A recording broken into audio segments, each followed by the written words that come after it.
मनपा कर्मचारी धीरज परदेशी खून प्रकरणाचा तपास तातडीनं मार्गी लावून गुन्हेगारांना कडक शासन करा. राष्ट्रवादी महिला काँग्रेस पक्षाच्या वतीनं जिल्हा पोलीस अधीक्षक मुम्मका सुदर्शन यांना निवेदन सादर.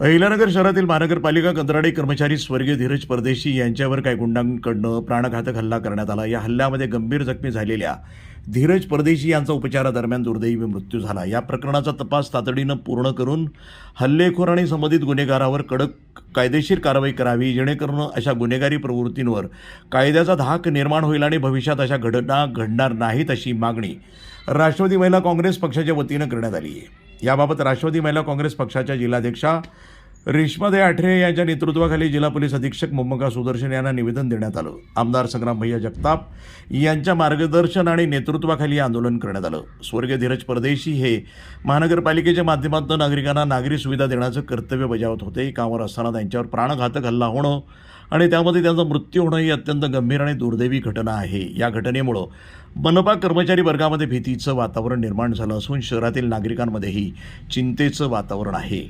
धीरज परदेशी या युवकाचा खून करण्यात आला. महापालिकेचा कंत्राटी कामगार धीरज परदेशी होता.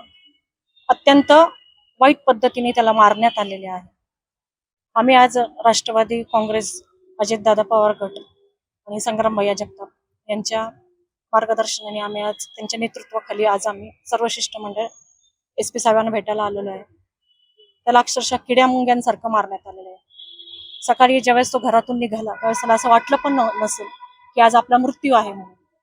म्हणजे हे सगळं बेभरोशाच झालेलं आहे आणि त्याला इतकं अत्यंत वाईट पद्धतीने मारण्यात आलेलं आहे. आणि खरं म्हणजे तो 22 वर्षाचा तरुण आहे.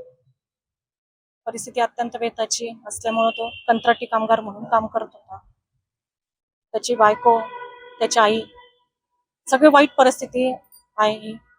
आणि आम्ही आज सगळं शिष्टमंडळ जो आलेलो आहोत तर त्याला न्याय मिळावा, आरोपींची सखोल चौकशी व्हावी, ही आमची मागणी आहे. धन्यवाद. स्वर्गीय धीरज परदेशी यांच्या कुटुंबाचा उदरनिर्वाह त्यांच्या उत्पन्नावर अवलंबून होता. त्यांच्या अचानक झालेल्या मृत्यूमुळे कुटुंबाचा आदरच हरपला असून त्यांच्या कुटुंबियांवर मोठं आर्थिक संकट कोसळलं. त्यामुळे या प्रकरणाचा तपास कोणत्याही प्रकारचा विलंब न करता तातडीनं पूर्ण करावा आणि सर्व आरोपींचा शोध घेत त्यांच्यावर कठोरात कठोर कायदेशीर कारवाई करावी आणि स्वर्गीय धीरज परदेशी यांच्या कुटुंबियांना न्याय मिळवून द्यावा, अशी मागणी निवेदनातून करण्यात आली आहे.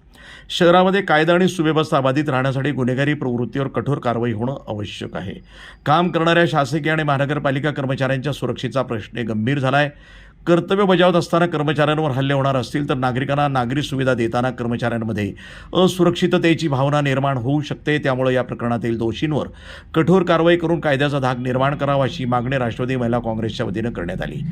यावेळी नगरसेवक सुरेश बनसोडे, वैभव ढाकणे, अंजली आव्हाड, सारंगी खताडे, सारिका खताडे, शारदा जगदाळे, सुरेखा कडूस, शीतल गाडे, लता गायकवाड, ललिता पवार, लतिका पवार, निर्मला जाधव, अलिशा गर्जे, युवराज शिंदे, अक्षय भिंगारदिवे आदी यावेळी उपस्थित होते. आपला हिंदू धर्माचं काम करणारा धीरज भैया परदेशी त्याची जे मुकुंदनगर परिसरामध्ये फक्त त्यांनी भगवा टिळा लावला होता म्हणून त्याची जी हत्या करण्यात आली, त्या संदर्भात आज आमच्या राष्ट्रवादी महिला आघाडीच्या वतीने रेश्माताई आठरे असतील, अंजलीताई आव्हाड असतील यांच्या नेतृत्वाखाली व आम्ही सर्वजण, वैभवजी ढाकणे असेल, मी असेल, युवराजजी शिंदे असेल, आम्ही ॲडिशनल SP बुर्गे साहेब यांना निवेदन दिलेलं आहे की जे काही काल मोर्चामध्ये मुख्यमंत्र्यांनी आश्वासन दिलं की हा खटला फास्ट ट्रॅक कोर्टात चालवण्यात यावा व या आरोपींना फाशी देण्यात यावी, मोर्चा निघाला तो इथपर्यंत निघाला.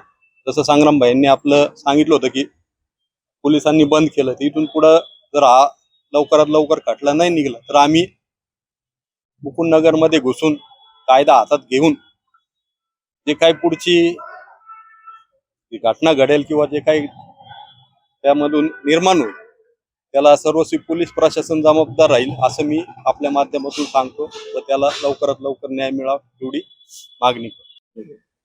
आज आम्ही आमदार संग्राम भैया जगताप यांच्या मार्गदर्शनाखाली आणि महिला आघाडीच्या वतीने आम्ही सर्व राष्ट्रवादी काँग्रेस कार्यकर्ते या ठिकाणी आलो. SP साहेबांना या ठिकाणी निवेदन आहे. महिलांची एवढीच मागणी आहे की ही जी जिहादी प्रवृत्ती आहे, ज्या जिहादी प्रवृत्तीतून आमचा धीरज भैया या ठिकाणी भगवा टिळा लावला, त्या ठिकाणी त्याचा खून करण्यात आला. त्या खुनानंतर एक महिला विधवा झाली, ती 5 महिन्याची प्रेग्नंट होती. एक आईला तिचं एकुलतं एक लेकरू गमावं लागलं. साहेबांनी सांगितलेलं आहे की जो कोणी आरोपी याच्यामध्ये निष्पन्न होईल आणि त्याचं जर सरकारी जागेमध्ये अतिक्रमण असेल, अनलिगल काम असेल, त्या ठिकाणी ते पाडल्या जाईल. हे महायुतीचं सरकार आहे. देवेंद्र फडणवीस साहेबांच्या नेतृत्वाखाली काल देवेंद्र फडणवीस साहेबांनी माननीय मुख्यमंत्री जे कोणी याच्यात आरोपी निष्पन्न होतील त्या सर्वांच्या घरावरती कायदेशीररित्या बुलडोजर फिरवलं जाईल. जे कोणी त्यांनी ही केलेली आहे त्याचा आम्ही नक्कीच मुख्यमंत्री साहेबांचं देखील या ठिकाणी कौतुक करतो आणि त्यांना एकदा हा न्याय मिळावा, हे फास्ट ट्रॅक कोर्टवरती चालावं आणि जो कोणी आरोपी असतील त्यांना फाशीची शिक्षा व्हावी हीच आम्ही या ठिकाणी आज मागणी केलेली आहे. प्रतिनिधी मोहसिन शेख, न्यूज टुडे 24, अहिल्यानगर.